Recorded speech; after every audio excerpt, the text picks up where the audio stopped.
Hi, this is Sarah Young. In this video, I'm going to talk about a painful subject. Actually, the subject is pain, and I'm going to talk about how to turn pain and failure into growth. This is what allowed me to help my family go from being deep in debt and not being able to afford giving our kids what we wanted to give them into having a successful business that does pretty well, covers our needs, and more. It has also allowed me to turn around difficult situations with my kids, personal life. And so I hope that it will help you too. If you're in such a situation in the future, you can come back to this video, remember what I said, and hopefully it will help. All right, so how do you turn pain and failure into growth? First of all, what kind of pain and failure are we talking about? Since my focus is on business and marketing, I'm going to bring two examples of pain and failure that are related to business and marketing. The first is when you try to do something and it just doesn't work. And this has happened to me. I'm sure it happened to you as well. You had this really good idea, this really good plan. You put a lot of work into it and you really had high hopes, and in the end, you didn't get what you wanted. That's what I call failure. An example of pain is when you have something and you're successful and it disappears. And this happened to me as well. I once had a system set up a long time ago when Google ads were really cheap, where I would pay a very low amount for my ads. People would click on those ads, buy things, and I was earning something like $10,000 a month from that. And then one day, Google decided that they didn't like my ads and they raised the cost per click of each ad from something like 5 cents to something like $5 and $10. And I lost this business overnight because I couldn't get a return on investment on an ad that was costing me $10 a click. So I went from $10,000 a month to nothing, absolutely nothing. That was the only thing I was doing at that time. That's very painful. So that's an example of pain. Now, what do you do when you meet failure, when you meet pain, and how do you turn it into growth? So I like to explain things in steps. So let's see what is step number one. Step number one is to feel the pain. There's no escaping that, and you have to allow yourself to feel the pain intensely if it is intense. Feel the pain in your mind, feel the pain throughout your body. Let it just be there and feel it. If you need to cry, cry if you need to. Get it out of your system, and it's important to just let it be there, just get it out of your system because it is there and you need to respect your feelings and your pain. But don't let it overtake you because you are much more than that pain. You are a whole world. You've got your other emotions, you've got your history, you've got things that you've done in the past.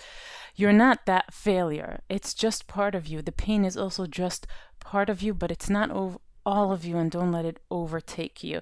You feel the pain deeply, but you don't let it completely overtake you to the point where there's nothing else, where you feel nothing else. If you allow yourself to feel that pain, as soon as you feel that pain, there will come a point where you will be capable of making a decision. And that's step number two. Make a decision. Is this going to be your downfall? Are you going to let your pain overtake you? Or are you going to turn this into growth? And that has to be your decision. And your decision really needs to be that you are going to turn this into growth. The more times you do this, the easier it will be to make that decision. And the more obvious it will be to you that the pain is going to make you grow. But you've got to make that decision that you're going to take that pain and turn it into growth. It has to be a conscious decision that you are going to choose growth. And that makes a lot of sense because pain is just a signal that things aren't the way they should be and that you need to make a change. Pain is not objectively bad. It's not objectively good either. It's just it's just what it is. Just a signal that something is wrong and you need to turn it into right. And the way to do that is to turn the pain into energy for change. Once you make that decision, you can turn the pain into an incredible amount of energy. And that energy is going to get you where you want to go. That energy is extremely important. That energy is going to allow you to deal with obstacles, with anything that comes your way. And you need to give yourself a pep talk. Say to yourself, I'm strong. I'm going to fight. I'm going to use this pain to grow into something bigger. I'm going to get what I want. I'm going to get what I deserve. I'm going to do something big with this. And again, the more times you do this, the easier it will be to make that decision and say, I'm going to take all this pain, turn it into energy, and I'm going to get what I want. All right, so what do you do with all that energy? Now you need to take that energy and do something with it. It's really, really important that you do the right thing with it and not the wrong thing with it. So, because if you do the wrong thing with it, you're just going to get nowhere again, and you're going to feel more pain and more failure and turn it into a vicious cycle. And what you really want to do is make a switch. You want to turn the pain into energy, and you want to use that energy for growth. So in order to use the energy for growth, you need to know what it is that you're going to do. For that, the best thing to do is to ask for advice. Find yourself somebody, a coach or a mentor, who is exactly where you want to be. Now, I wrote a coach or a mentor because that's the best thing. It's best to have somebody that you can come to again and again, that you trust, that you can ask for advice. But sometimes you don't have somebody like that, and you can just go to somebody else who is where you want to be. That is really important. Somebody who is where you want to be, probably even somebody who started similar to where you are and grew themselves and got to be where you want to be in the future.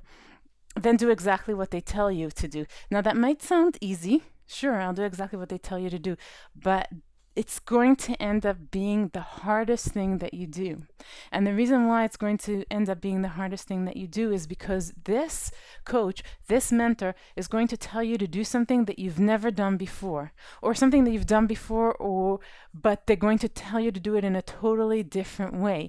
And you're going to come up with a million reasons and excuses why you can't do it. The smarter you are, the better excuses you're going to come up with. And you cannot listen to your excuses. You have to first understand that these are excuses, and you can't let those excuses be your failure. The first thing that you have to do is be aware that they're excuses, and that is very, very hard. In order to avoid that, you really need to be aware of the fact that you are going to come up with some excuse why you can't do things exactly the way that they tell you to. There's a lot of emotions attached here. You just experience pain, you just experience failure, you might have low self-confidence, and your mind is going to start playing tricks on you, and just be aware that that's going to happen. And if you come up with a reason why you can't do what this coach or mentor told you, then just say to yourself, this is one of those excuses that my mind is giving me because I'm afraid that I'm going to be in more pain. I'm afraid that I'm going to fail again. And you're going to have to struggle with yourself. You're going to have to fight with yourself.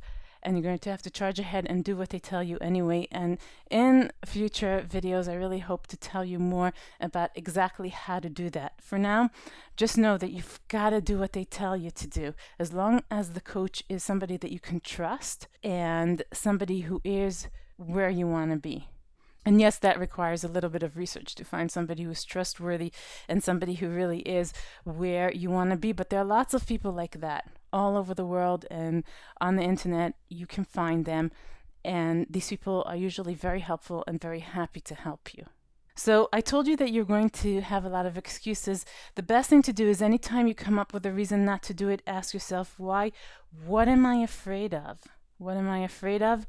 And write it down. Write down what you're afraid of and note it, and just go ahead and do it. Now, once you do what this coach or mentor told you, don't let anything stop you. You've got that energy now. You've got the right path to take. You've got to move ahead no matter what. Come back to the coach, come back to the mentor. If you have any questions, if you encounter any struggles and you don't know what to do with them, just go back and get more advice. But use that energy. Don't let go of that energy. You come across obstacles, just go through, around, over, or under the obstacles. You're not going to let anything stop you now. Absolutely nothing will stop you.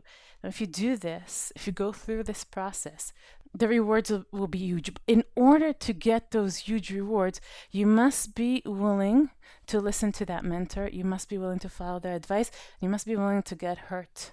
You might get hurt on the way, but it doesn't matter, because in the end of the day, you're going to be a better person. You're going to be a stronger person, and the rewards that you will get will be bigger than anything you may have imagined. This is a true story. This really happened to me. I was able to turn my life around, and I really hope that it will help you turn your life around as well.